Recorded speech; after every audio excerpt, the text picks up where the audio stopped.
What stands out to the 49ers defense?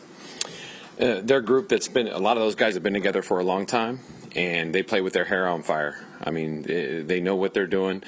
They're very aggressive. They understand all their fits. It's hard to get them to get out of their alignments. So it's one of those things. It's going to be a great challenge. It's something we kind of go against every day. So is it hard to know what to anticipate with the new coordinator? Of course, anytime you have, and I think we have a couple games here that are brand new coordinators, you're never going to know 100%, but you're going to try to give it your best bet. We saw Mike be a full participant. Just talk about his progression and just what he can do for this offense. Mike has done a really good job working, obviously through the injury. He's really done a nice job just getting himself back, and his mindset has been great both in the classroom and out on the field. It's been great to have him out there, and we're going to do it the right way. We're going to make sure that we don't give him everything early, but just know it's a long season. Can you describe the process, the game planning process, and how much input Aaron has into that? It's very elaborate. We always come together with a plan as coaches, and then we're presented to him like we do every week or any quarterback, and then just kind of clarify everything with him. See, he watches a ton of tape. He has a ton of ideas just like us, and so we want to be sure that he's comfortable with all the things that we're going to execute out there. So as we develop the plan, we continually get it to him and have a lot of talks and make sure we have everything that we want and go from there.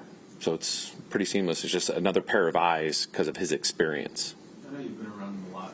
Obviously, he's had some remarkable moments and everything like that. But when you marvel at what he's been able to do coming back from this injury and looking how he looks at 4 years old. It's been amazing. I mean, just thinking about last year when he was out there practicing and seeing what he could do in such a short period of time, it just shows just his mentality, the competitor he is. I mean, you can't speak highly enough about the man and his determination and his competitiveness. I mean, he's the ultimate. I mean, it doesn't matter what you do with this guy. I mean, he's always going to try to do everything to not just beat you, but beat you bad. What does that do for a team to have that guy leading you? Sets the standard high. I mean, he's one of the greatest to ever throw a football. So when he's out there and cerebrally, I think that's a word, just to watch him, how he thinks, how he needs everybody to get up to how he's cognitively processing is so important. And, I mean, again, he's trying to shred people. And I think that's the thing that's so beautiful. And it just makes everybody's standard go a lot higher. Everything's got to be perfect. You mentioned Aaron and just the standard. Just how have you seen others just kind of latch on and try to reach that same standard? Everybody does. I mean, just watching how the huddle operates when he calls the play and he speaks to everybody, that's where the whole thing starts. So just watching him communicate that play and talk to the offensive line, talk to the wide receivers, he's having a conversation, not just calling a play. And I think that's what makes the things come alive a lot. And it's just fun watching all those guys want to be exactly in the right spot for him and him to be able to deliver it to him. How does that have an effect on you as a coach? I talk a lot about the players and the standard, but from your perspective as a coach, what does he do for you? He makes it so that anything that we're going to call has to be great. And so for us, every play that we find, every single thought that we have, every single movement we have, every run play we have, I mean, he goes even into the run game. I mean, it's every single thing. It has to be so precise, and you have to have a great reason for it. If you don't, it's probably not going to be executed or called.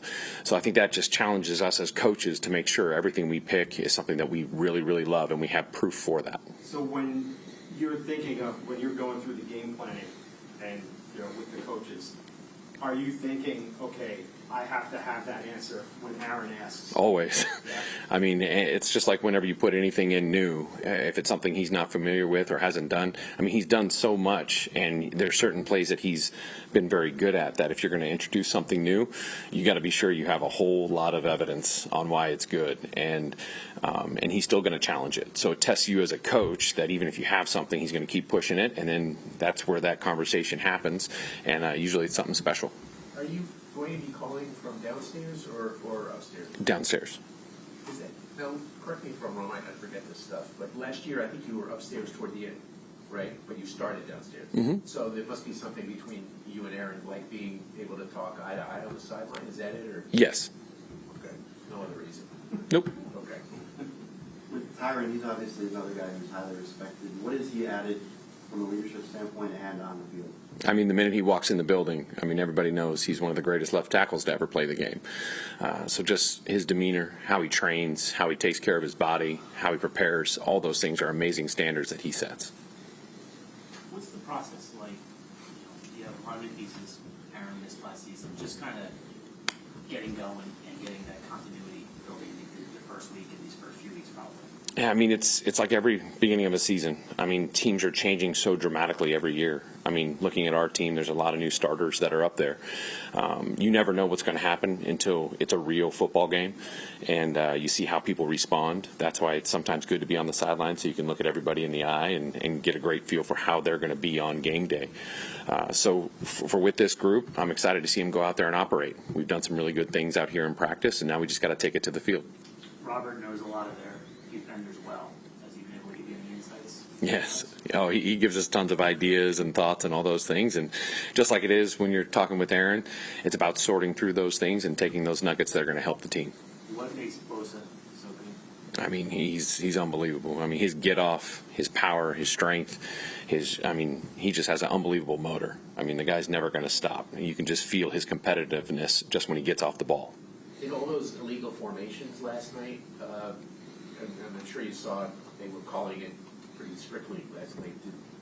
How does that resonate with you? Have to address that with players, or just how do you approach it? Yeah, anytime the NFL is going to kind of emphasize something, we always talk about it with the guys. That's something that they've talked to us before, always in the past, and it looks like this year after watching that game that they're definitely going to be looking for it.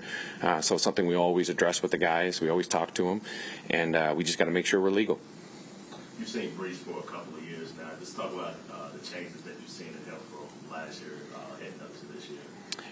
It's funny, you look at last year, and I mean, he hadn't really done a ton of practice. So we went into that Buffalo game last year, and it was going to be exciting to see kind of what he had done, just because obviously what he had gone through to get to where he was. And so now he's had all the off season, he's had all the training camp. I mean, just seeing his explosiveness, the different things that he's capable of, both in the pass game, protection, and run game, just is really exciting. It allows you to have a true 3-down back.